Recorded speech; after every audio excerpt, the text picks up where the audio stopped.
Hey everyone, I'm Anna Pickard, aka New Mommy Talks. Well, that was my persona since 2020, honestly, here on social media. Besides being a brand account and no one ever knowing that it's me. But here's why you've seen me actually slow down on New Mommy Talks, and I owe you guys an explanation because there's 200,000 of you following me, and you could see my content really fell off. And I really do owe you guys an explanation and what actually happened because I think it's good context about where I'm going to be going from now on. I'll reintroduce myself as a social professional. I've been working in social media for a little over 12 years. Two of those years were just at the beginning, kind of like interning and getting my like feet wet into social marketing. And then professionally, I started on the customer service side at an e-commerce business when I first got out of college. So I used to kind of like manage all of the, when you guys like complain on social media kind of stuff. That used to be me and my team at this like small e-commerce company. And then I went on, I worked for a huge consumer brand that a lot of you guys know of, but like I said, not the focus of my channel. But, did B2B social media strategy, did B2C, and then the pandemic hits. And I'm over here like, I really need to be the type of person to like test things out and like learn hands on. Like, let me just see what this whole TikTok thing is all about. And, I started New Mommy Talks and I was like, I see a huge opportunity to start creating like mom content. At the time, I, really was searching for an account that did like, reviews YouTube style, but like in a shorter form. And I saw a huge opportunity. I'm like, TikTok is the way to do it. Like, let me get on TikTok. Let me be the one to create like mom videos and like helpful content for moms who are just becoming moms during the pandemic because like what a crazy time that was and life just changed, right? Everyone who was like recommending these like big strollers and travel systems, I'm like, girlfriend, where am I going? This is a pandemic. I'm on lockdown. Like no longer do I need any of these travel systems because I'm at home, right? So like you could see where I'm going with this, right? Like I saw this opportunity. How do I jump in and dive in and take advantage of it and put myself out there and utilize like everything that I know about social. And like I said, I was winning awards for top social media strategist for these big brands. I was doing Sundance Film Festival. I was doing, if you're familiar with Consumer Electronics Show, huge technology shows, VMworld for my B2B business people out there. You name it. Like I've done the big tech shows. Microsoft Inspire, Amazon Web Services, AWS, reInvent, huge ones, right? I could go on, right, about all the like events I've done and I've always crushed it year over year. But the one thing I did not do was, grow an account from scratch on a net new platform that was my own. So at the time, I was kind of just trying to like learn TikTok so that way, if anyone was asking me about it, I could, as a social expert, talk to them about like what it was like. And I got like 10,000 followers like in a week. I had millions of views just on some of my videos. I'm like doubling down. I start getting brand deals a couple months in. I approached 50K really quickly and I'm like, wow, like could I make a full-time thing out of this? Like this could be really cool. Oh, okay. So like I'm a year in on New Mommy Talks, right? Like I was all wrong about being an influencer and like what it actually meant. Like I thought it was so similar to like managing a brand account or like, working on the social side from like that standpoint. I was like very excited. I'm like, oh, this could be so fun. I could be like my own boss in my own account. And that's just like not the case when you're partnering with brands who like straight up don't know crap about social strategy, especially influencer marketing. They're very controlling. It is not what you think. And when it comes to being a mom and creating content about your child and like being in the mom space, it gets like really dark as a social professional, and I don't know what to say or how to start here. Because this is the not fun stuff about new mommy talks that I want to expose. So let's flash forward to 21, okay? Like more brands decide that they're gonna go be on TikTok, okay? And I'm over here like, this is great. This is gonna give me more opportunities. And yeah, what ends up happening is that a lot of these brands, and I don't want to like expose them because I feel bad for whoever is in the position as an influencer manager, like on the brand side. Like, majority of social professionals have a really hard time like pushing back to their management because like everyone thinks, social is just like fun job. It's probably like one of the like toughest jobs to work in marketing. So like half of them like don't even have the energy to like push back to begin with to say like this is wrong. But I started, partnering with brands and they're like, you're gonna have to put your kid in this video, like for us to partner together. And I'd be like, my child's a minor. Like I don't want my kid's face everywhere. And I think that's hard from my perspective because I know that like so many brands out there do not invest in their social strategies as a brand, barely have like protection for their content. So in my mind, I'm like, I don't really want you to be in control of like my kid's face being out there because I know the sides of social media where it's difficult to govern. It's just very hard to clean up where you put out content and keep track of it, right? So with the state of the internet, like a lot of moms are like, I don't want my kid's face on there anymore. Like I don't want my kid to be plastered everywhere and you be in control of that in exchange for $25, right? Fast forward to my son gets diagnosed with autism, and I had brands being like, he's not playing with our tour properly, like as if he was all of a sudden supposed to be some like great product marketing or like all 1-year-olds are supposed to be. And, like we can't use this footage. Like you're going to have to redo it and make him play with it a certain way. I don't want to participate in the fact that you have no awareness of inclusion. The brands were so strict, like, people aren't following influencers because they like your brand brief or your creative guidance as a brand. They're literally following influencers because they like them, right? And I advise this to all brand managers all the time that if you're going to have an influencer strategy, you want to leverage their creative skills and them as an authentic person, to partner with them on things, right? Let them be them. And that is just not my experience. Like I quickly realized that like only like 5% of like social media brands out there really let creators be their authentic selves. And that job ends up just being this, listen to them in exchange for money and you really don't have any say. And if you want to be an influencer, like that is what you have to conform to. Like you have to conform to the guidance. And what's hard about the mom influencer industry is that you are basically saying like, yeah, I'll conform to putting my minor's face out there in exchange for money. In fact, like I'll conform so much that I will give you my kid's image for you to put wherever you'd like after this. You don't really think about like, internet safety when you're trying to be a creator. I understand that. But like as someone who works on the brand side, I'm telling you there is a risk of doing so because not a lot of brands have this infrastructure to protect it, right? Or to monitor it. Their priority is in not monitoring your child's face online. Their priority is to make money. And, a lot of mom creators, like, let's not hate on them for this, right? They don't have the experience that I have in the field of social media. They're trying to do what's best for their family, and I respect them for that a lot, okay? And I truly do mean this. But I genuinely think it should be illegal for agencies, brands to require a minor being in a branded content piece.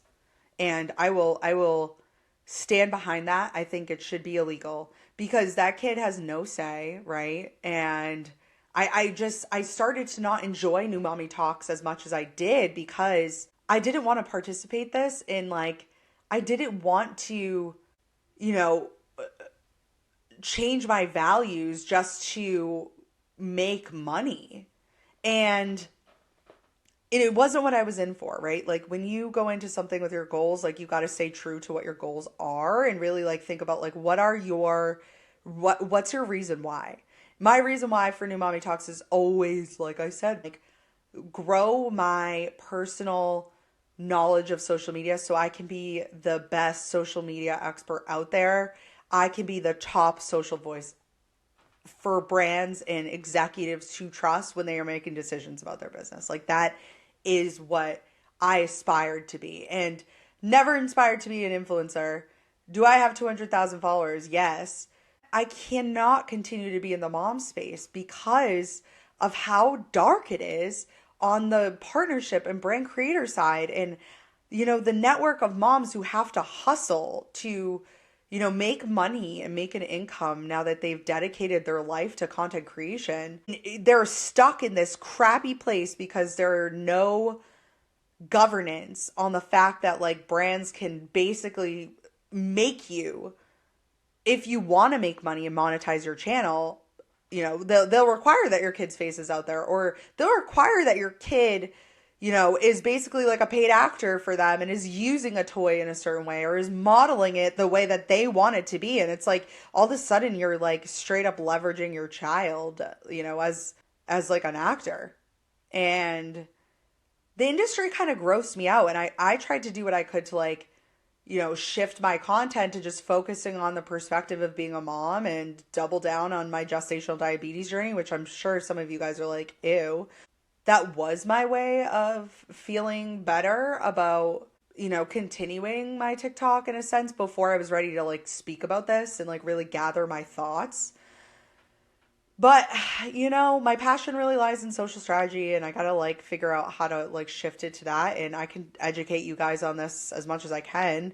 You can follow me here, and that's what I'll be talking about. But for me, New Mommy Talks became a really negative place of like, ew, like I don't want to be supporting this and I don't want to be like part of the problem. And I'm not going to make full-time money off of this because I'm not conforming. And that's really the truth. Like the truth is that like you as a mom creator barely can get around that kind of stuff unless like you are okay with that. And some of you are, that's fine. But like, I'm not okay with that. The past 2 years, I've barely made money. I have broken even. I think I lost money last year running my account, and a lot of people are missing out on my recall series, which I feel guilty about. It takes a lot of time to create and edit videos and like post stuff and keep track of that like I had to figure out where my time was best spent.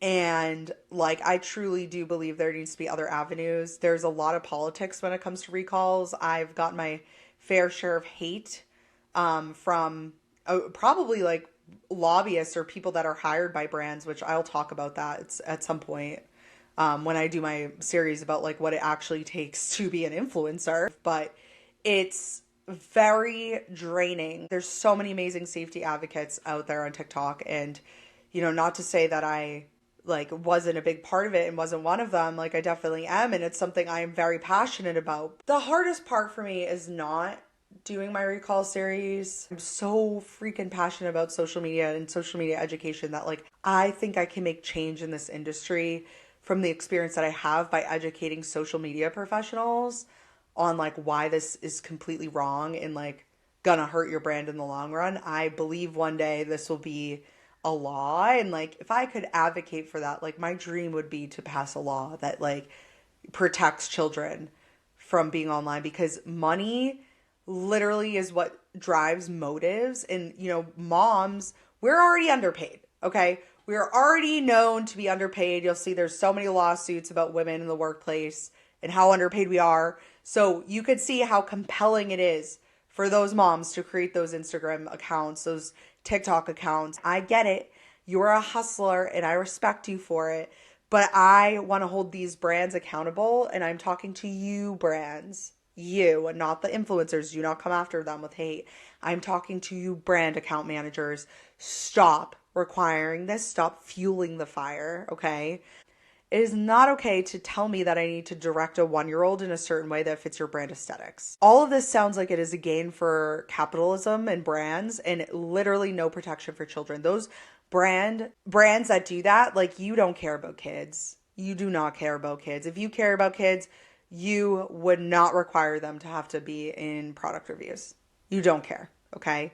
And you are putting those parents and moms in a pickle. You are putting those moms in a pickle so badly. And you are not supporting women in the workplace either. I could make so many freaking claims about how messed up it is and how little these people pay. You are making significantly less on TikTok than you are on other social media platforms. Not to mention they have zero governance and protection from like bots and lobbyists. I do love it as a consumer, but do I think as a professional I would ever advise people to be on there? I think it could be unsafe at times, and I can go dive deeper on that one day too. But there are a lot of things that I have to step away on with New Mommy Talks, and I thank you guys so much for those who do like my content and have found so much value in my safety series. That's the problem, and like being in the influencer industry is difficult because like, you know, you want to fight the good fight. And, you know, I'm more passionate about the brand side. That's why. And when I see this gap on the brand side, I have to call it out. So, anyways, if you guys still want to hear from me, I'll be over here. I'll be talking about social. I'll be talking about my experiences with New Mommy Talks. And I'll probably post some of this on New Mommy Talks. Okay, about the social experience of being an influencer. It's not going to be about, you know, which baby products are a scam. That series taught me a lot about social media, because about how many of you brands are wasting a ton of money on bots and demand gen marketing to, you know, decredit influencers' opinions to profit bottom line. You brands know who are out there who did this to me. You know who you are. But I can name so many. When I would do baby products I think are a scam and give my general opinion, so many brands, which like, thank you for the growth, would just kind of use my account to spam and decredit me in a sense. And that's a tactic, okay? Like there's a stat, 80% of online social media traffic is not real. I can tell as a social professional what's not real. It's pretty obvious to me. There's patterns of identifying that. And yeah, I mean, so many brands would do that. Like when you are an influencer giving your opinion, you are fighting the good fight of your own opinion against capitalism. And it's craziness. I want to share all of this experience with you guys, but no more New Mommy Talks as it is today. This is all about the background of being an influencer from a social media professional who works on the brand side, because you guys have it all wrong when it comes to influencer marketing.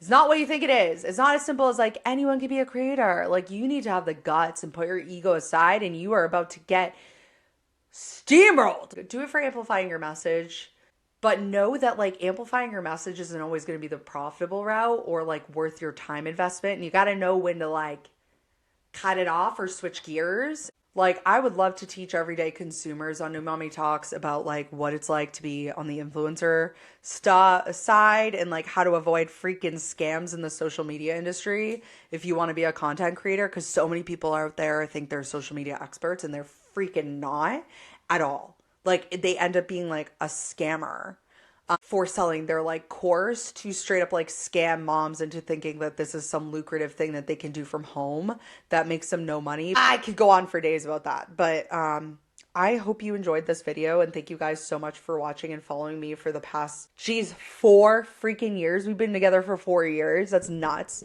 And through some of the toughest times of my freaking life.